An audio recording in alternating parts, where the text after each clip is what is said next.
एक बहुत इंपॉर्टेंट सवाल जो अक्सर मुझे पूछते हैं लोग और मैं उसका जवाब देता नहीं हूँ, वो ये है कि स्वीडन में क्या आप रेसिज्म कभी फेस किए हो? इंडिविजुअल की बात नहीं करूँगा, बट थोड़ा बहुत हेट है लोगों में। मैं ये नहीं बोलूँगा कि जितने भी सारे स्वीड्स है और जितने भी सारे यहाँ पे सिटीजन्स है वो हम लोग को हेट करते हैं या फिर ऐसा कुछ, but yeah there are bunch of people जो थोड़ा सा हेट देते हैं। अभी रिसेंटली मेरे वीडियोस में किसी ने कमेंट किया था कि फकिंग इमिग्रेंट्स, ठीक है। तो इमिग्रेंट्स का यहाँ पे जो पर्सपेक्टिव है वो ये है कि लोग यहाँ पे आते हैं रिफ्यूजी असाइलम सीकर बन के आते हैं और यहाँ पे जो टैक्स मनी है, जो लोग मेहनत करके पैसा देते हैं, टैक्स देते हैं, उस टैक्स मनी का हम लोग फायदा उठाते हैं। तो इस एंगल से मैं बताऊंगा लोग थोड़ा सा हेट देते हैं, बट मैं जितना जानता हूँ इंडियंस जो है वो लोग यहाँ पे रिफ्यूजी होके नहीं आते, ना ही असाइलम में आते हैं।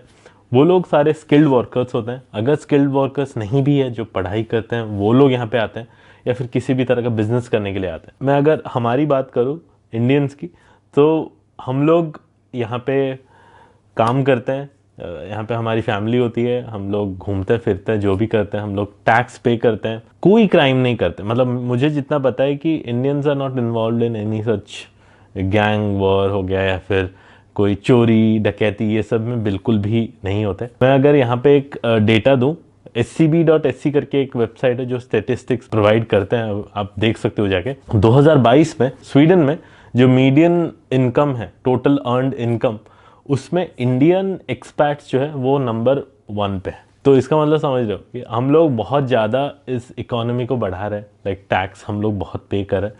तो ये जो हेट अपने मन में लोग रखते हैं, ऑल्दो मैं हिंदी में बोल रहा हूँ, यहाँ पे शायद वो लोग ये बात समझ नहीं पाएंगे। तो अगर आप यहाँ पे हो और आपको किसी भी तरह का हेट यहाँ पे देखने को मिलता है, तो इसको आप बिल्कुल दिल पे मत लेना। ये जलन है एक तरह का।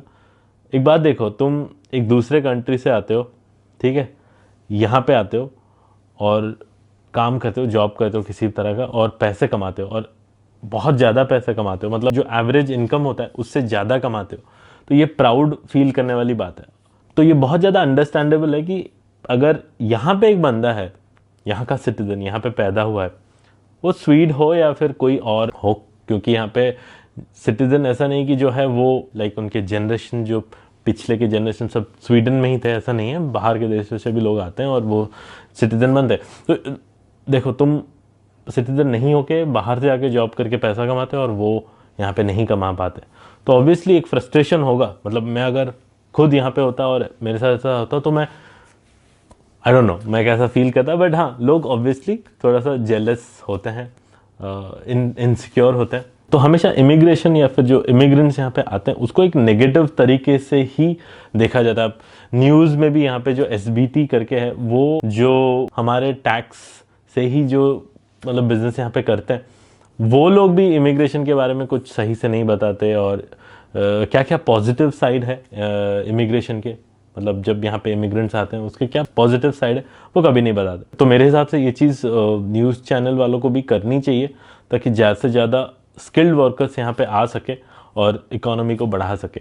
जो इमिग्रेशन की वजह से यहाँ पे प्रॉब्लम हो रहा है, हम भी उसके अंदर आ जाते हैं, तो ये चीज़ होनी नहीं चाहिए मेरे हिसाब से। तो और एक चीज़ जो मैं बताना चाहूँगा यहाँ पे सिटीजनशिप को लेके, इस वीडियो के एंड में भी मैं इसके बारे में बात किया हूँ, बट हाँ, स्वीडन में अभी तक सिटीजनशिप या फिर PR के लिए आपको कभी भी यहाँ की जो लैंग्वेज है, स्वीडिश लैंग्वेज की ज़रूरत कभी भी थी नहीं।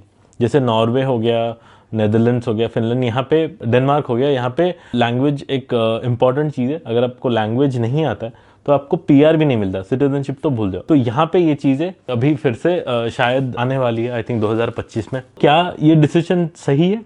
मैं बताऊंगा कि हाँ, मतलब सही है। हमारी अभी बेटी है, वो स्कूल जाती है वहाँ पे, क्योंकि यहाँ पे प्री स्कूल्स वगैरह स्वीडिश होते हैं, लेकिन इंटरनेशनल प्री स्कूल्स भी है, बट वो महंगे रहते हैं। तो स्वीडिश स्कूल में तो ऑब्वियसली स्वीडिश में सिखाया जाता है, तो वहाँ पे गवर्नमेंट एफिलिएटेड होता है और बहुत एक कम अमाउंट देना पड़ता है।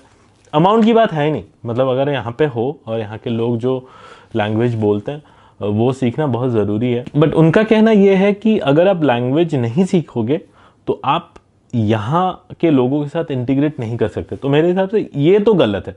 इंटीग्रेट करने के लिए लैंग्वेज एक माध्यम होना नहीं चाहिए मेरे हिसाब से, क्योंकि यहाँ पे बहुत लोग हैं जो स्वीडिश बहुत अच्छे से बोलते हैं, फिर भी वो लोग अलग है। लाइक यहाँ पे कुछ कम्युनिटी है जहाँ पे बहुत सारे रेफ्यूजीज हैं, वो लोग स्वीडिश बोलते हैं, लेकिन क्या वो अभी तक इंटीग्रेट कर पाए हैं स्वीडन की सोसाइटी में?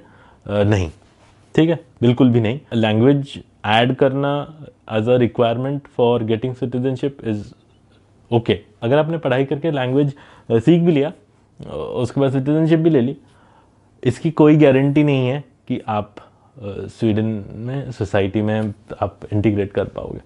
तो वो इंटीग्रेशन जो है वो डिपेंड करता है लोगों के ऊपर। लेकिन यहाँ पे बहुत सारे लोग हैं जो बिल्कुल भी इंग्लिश नहीं बोलते, जैसे शॉप्स में जो एल्डरली लोग हैं उनके साथ भी बात करने के लिए आपको थोड़ा बहुत लैंग्वेज सीखना पड़ता है। मेरे हिसाब से सीख जाना चाहिए। और क्या चल रहा है लाइफ में? कुछ नहीं चल रहा है। अभी मैं एक वीडियो दिखाता हूँ जो मैं लास्ट ईयर दिसंबर में अपलोड किया था। आज सुबह हम लोग सुबह उठते हैं और देखते हैं हमारी कंपनी से लोगों को निकाल दिया गया है। फिलहाल तो अभी ठीक है, बट आगे पता नहीं क्या होगा।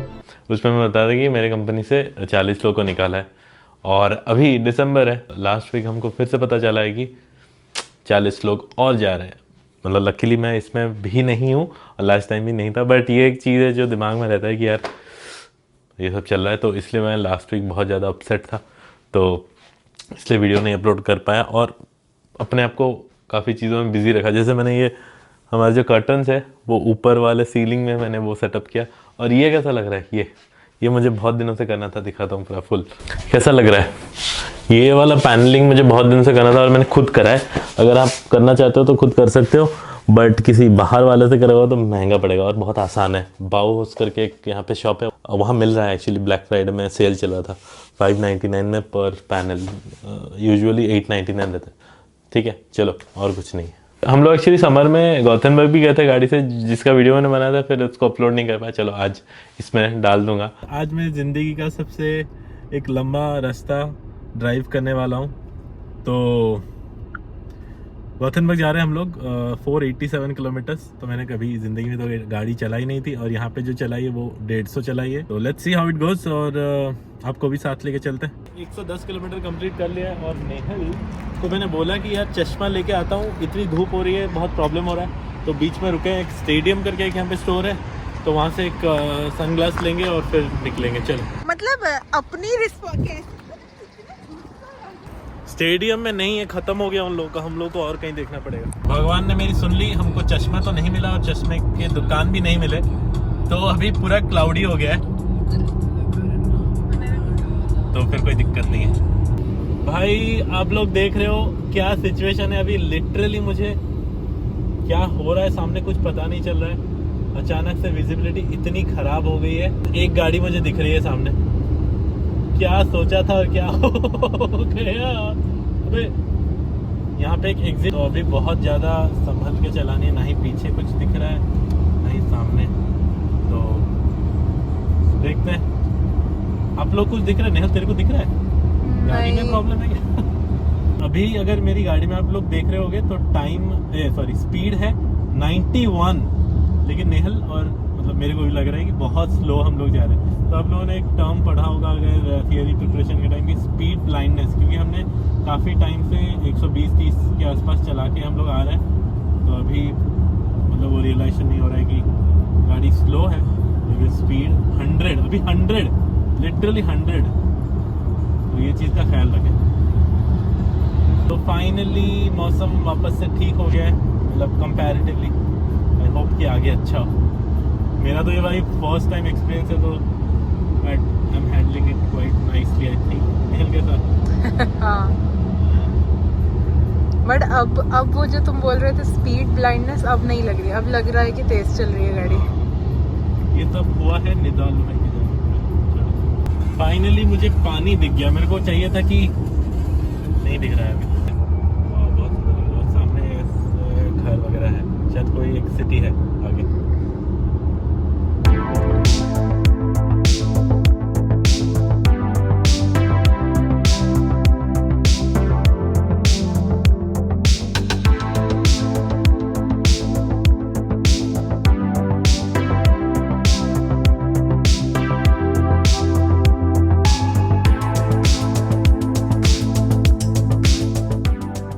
अभी हम लोग कंप्लीट कर चुके हैं 387 किलोमीटर। अभी 100 ही है, 99।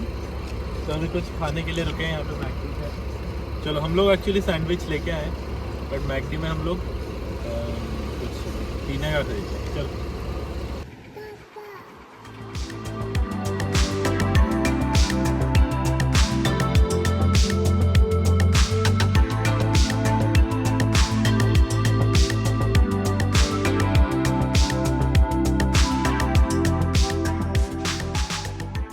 और क्या, सिटीजनशिप हमने अप्लाई करा था, मैंने अप्लाई करा था अपना, लेकिन कुछ भी नहीं आया।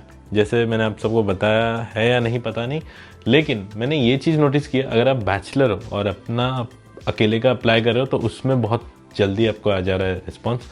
जबकि अगर आप फैमिली वाले हो और आप सिर्फ अपना अप्लाई कर रहे हो तब डिले हो रहा है। और अगर आप अपने बच्चे के साथ अपना डाल रहे हो, मतलब ये सारे मेरे परमुटेशन कॉम्बिनेशन मैंने लगा के जो देखा ये है कि हाँ, बच्चे के साथ अगर अपना डाल रहे हो तो फिर सिटीजनशिप अप्लाई कर रहे हो तो आपको फिर जल्दी मिल रहा है। But I don't know, Sweden में जो पॉलिटिकल पार्टीज है ये लोग मतलब थोड़ा सा स्ट्रिक्ट करना चाहते हैं। और ऐसा होता है कि अगर आप, मैंने सिटीजनशिप सितंबर में अप्लाई किया, ठीक है, और जनवरी में नया लॉ आता है कि कल्चरल टेस्ट होगा और लैंग्वेज टेस्ट होना चाहिए सिटीजनशिप के लिए। लेकिन वो लोग बोल रहे हैं कि जो लोग पहले से भी अप्लाई करे हैं उनके लिए भी वो अप्लीकेबल होगा। तो इसको दूसरी पार्टी ने अपोज किया और क्रिटिसाइज़ किया है कि यार जो लोग यहाँ पे 5 साल या फिर 10 साल से हैं और अप्लाई किए हैं, उनका कुछ नहीं है, उनके लिए तुम क्यों करोगे, जो नए आ रहे हैं उनके लिए होना चाहिए। तो ये सब चल रहा है, बट आई डोंट नो, जो होगा देखा जाएगा। तो गाइस आज हम लोग रिटर्न कर रहे हैं गॉथेनबर्ग से, रिटर्न करके आ रहे हैं हम लोग। एक्चुअली स्टॉकहोम पहुंच गए हैं और मैं 11 बजे स्टार्ट किया था, 3:15 तक पहुंच गया, मतलब 4 घंटे 15 मिनट में। और अभी 20 किलोमीटर है, मैं पेट्रोल एक्चुअली भर रहा था, तो नॉन स्टॉप आए हैं और ख़त्म हो गया। और एक चीज़ मैं बताना चाहूँगा, एक कोई मुझे कमेंट में पूछा है कि आप टायर्स अपार्टमेंट के अलावा कहाँ रख सकते हो। तो यहाँ पे बहुत सारे क्या बोलते हैं उसको, टायर होटल्स होते हैं। मैं लिंक नीचे दे दूंगा एक का, जो सस्ता रहता है।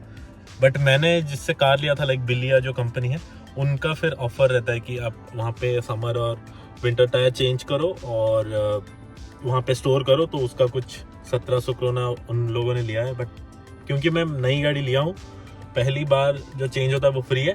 अभी समर में जब जाऊँगा तो आई थिंक पैसा लगेगा, तो वो सीन है, ठीक है। And I hope you enjoyed this video, और चैनल को प्लीज़ सब्सक्राइब करो, और मैं मिलता हूँ आपको अगली वीडियो में। तब तक के लिए अपना ख्याल रखें, बाय।